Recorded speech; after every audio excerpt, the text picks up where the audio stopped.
Hi, we're talking about the tulip stitch today. I'm Ellen Gormley and welcome to my channel. I'm placing a worsted weight yarn and a size I hook in the loop on my hook. You can use whatever yarn you like and also match the hook size to go with the yarn that you've chosen. So for the tulip stitch, we are chaining a multiple of 4 plus 5. So there's one repeat, 2, 3, 4, 1, 2, 3, 4, 5, 6, 7, 8. There's 2 repeats, 1, 2, 3, 4, 3 repeats, 1, 2, 3, 4, 4 repeats plus a multiple of 5. 1, 2, 3, 4, 5. Patrick, can you get Hobie? Yeah. Okay, so in the third chain in the 5th chain from the hook, 1, 2, 3, 4, 5, in that 5th chain, I like to use the back bar. I'm going to place 3 double crochets.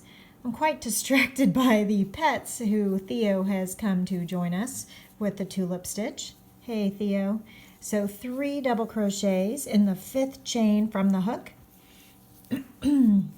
It's quite hard to crochet with a cat grabbing the yarn, but it does make it a lot more interesting, almost like an obstacle course or a contact sport, isn't it? Okay, then we will skip 3 chains, 1, 2, 3, and single crochet in the next stitch. Thank you, Patrick. It's taking away poor Theo. Then I'm going to repeat across. So chain 3, 1, 2, 3, and then in that same stitch I'm going to place 3 double crochets. 1, 2, 3. Okay, so to sum up so far, we have a multiple of 4 plus 5. The plus 5 becomes the chain 3 on the side. In the 5th chain from the hook, we've placed 3 double crochets. We've skipped 3 chains, single crochet, chain 3, 3 double crochets in that same stitch. Okay, so now we're at a skip 1, 2, 3, single crochet in the next chain, chain 3, 1, 2, 3, 3 double crochets in that same stitch. 1, 2, 3.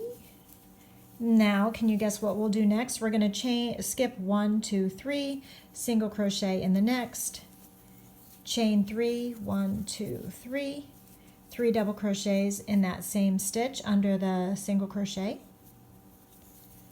1, get my yarn a little tangled there. 1, 2, 3, and then if we have counted correctly, we will skip 1, 2, 3 and end with a single crochet in the final chain. And we have counted correctly, and so we have our foundation, our first row going here. And we have 4 repeats. Remember, I did a chain 4 times and then added a chain 5. So that gives us our even number.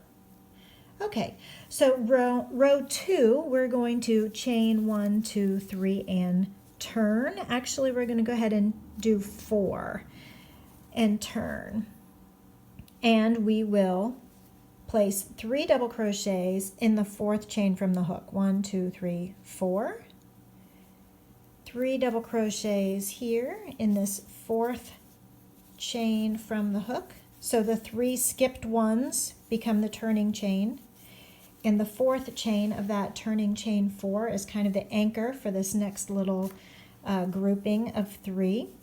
Now we're going to skip all of these 1, 2, 3 double crochets, and in the space we will single crochet, chain 3, and place 3 double crochets.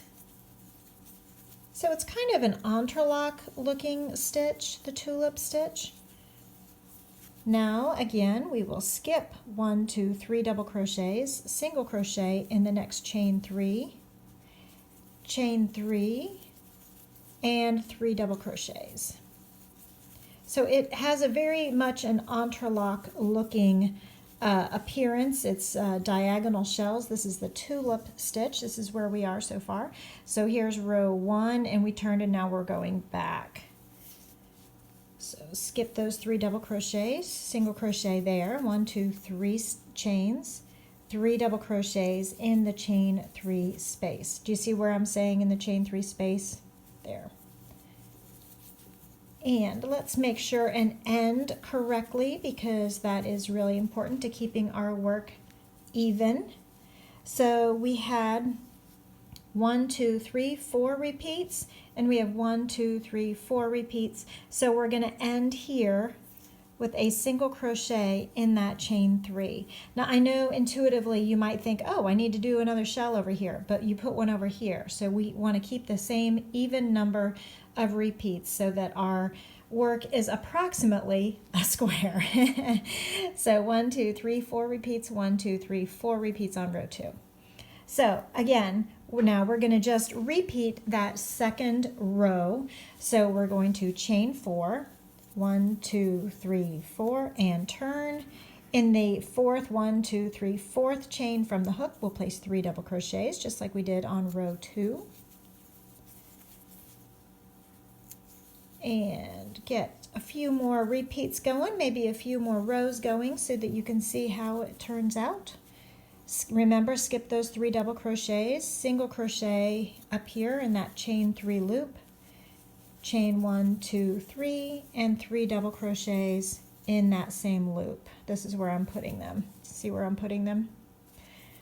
1, 2, 3. So if you like the look, kind of the cross-hatching type look of entrelac, but you don't really want to do entrelac, or entrelac has confused you, I had to do that for another video for you coming up so that you can see the difference. Entrelac is also kind of a Tunisian method. That this will give you a similar cross-hatching type feel, but I think it's easier once you understand how to start and end a row, because that can be a little bit confusing. And here we will see how many repeats we have, 1, 2, 3, 4. So we know that we're just going to end with a single crochet and then chain 4 and turn. Okay, so this is how it's turning out so far. We have 3 rows done. Row 1, row 2, row 3.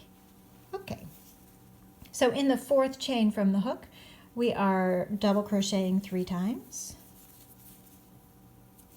And this is the tulip stitch. There's lots of different stitches on my special stitches playlist. Of course, there is a Tunisian playlist.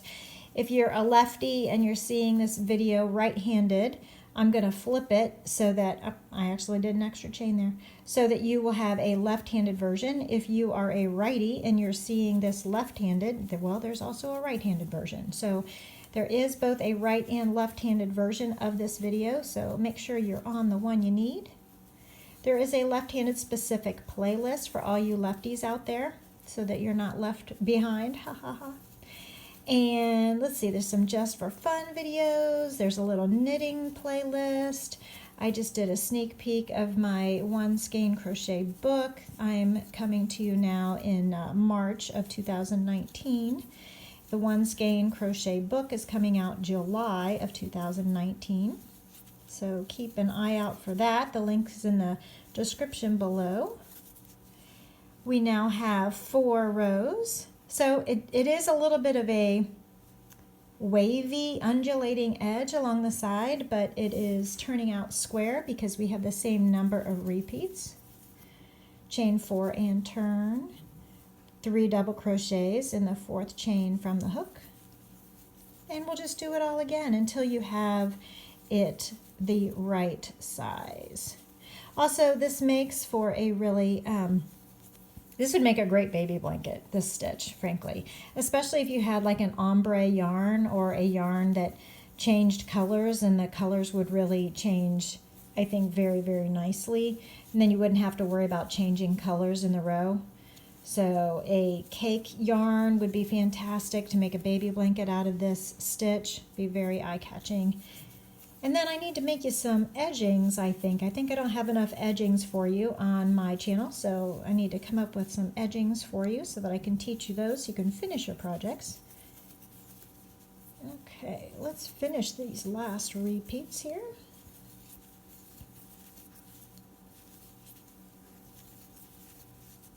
and single crochet in the last to end the row. We always end and begin the rows.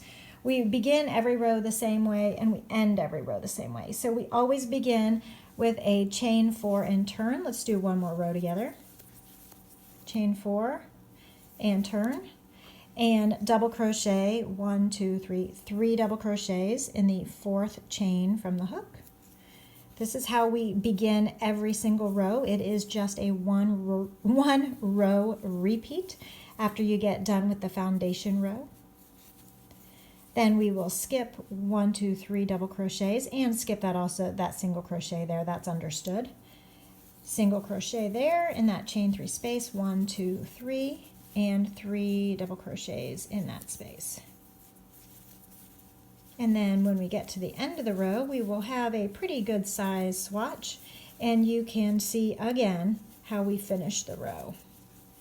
1, 2, 3, and 3 double crochets in the chain 3 space. This also would make a really nice scarf, and you could do this in a kind of a nubby yarn, kind of a light and lofty type yarn, a textured yarn, but you would lose all sense of the cross hatching. You would lose the look of the stitches and let the yarn shine. So we would end the row like we do every other row with a single crochet in the final chain 3. And here is 1, 2, 3, 4, 5, 6. We have 6 rows of tulip stitch here. 1, 2, 3, 4, 5, 6. Do you see them? So you can kind of see it is a reversible pattern.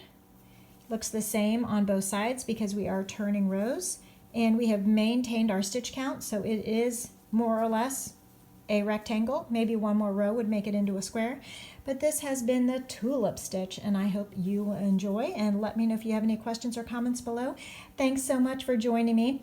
Thank you also to those of you who have shouted out and subscribed. I want to thank Katie G, Sally M, and Tori V. Thank you so much. See you next time.